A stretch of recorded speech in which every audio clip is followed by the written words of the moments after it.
This is lesson 2.5, example 4. Promise it's the last one, and it should be short. Now,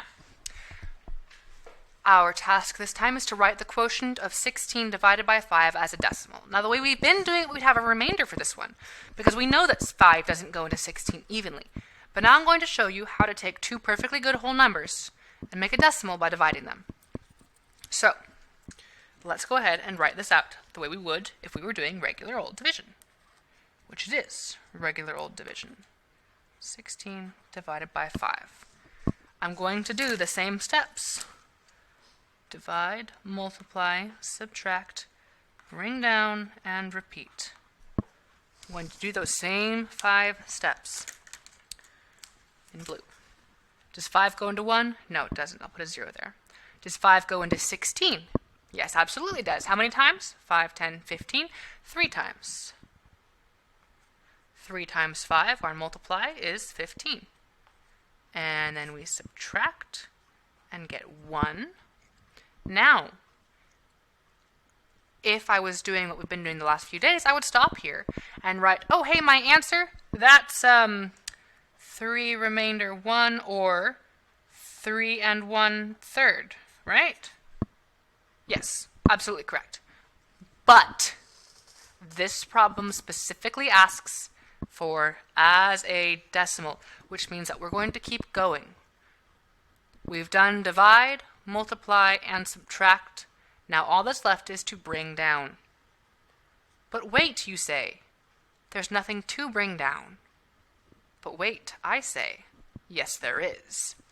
Every single whole number has this after it. 0.0. And now there's something to bring down. I'll bring down the 0, and we'll repeat with green. Divide 5 into 10 twice.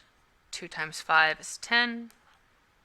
Subtract 0. Now I can stop.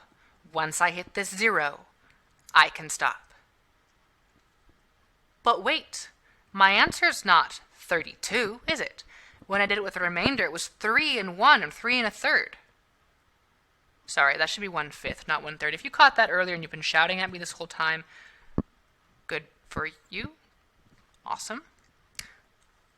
Today's not my day for division, as my math group would well know. So, we have 32 here, but we know it's not 32 because we already seen it's 3 and 1/5, or 3 remainder 1. So, that decimal, we're going to do exactly the same as we have been doing. It's just going to shoot up like a rocket. That's why place value is so important. 3.2, I'll add this to my list of quotients over here. 3 and 2/10, 3.2, is the third way to write the quotient of this division problem. If you have a whole number and your divisor doesn't quite go into it evenly, just add a 0.0 at the end, and now you have a decimal and can keep going.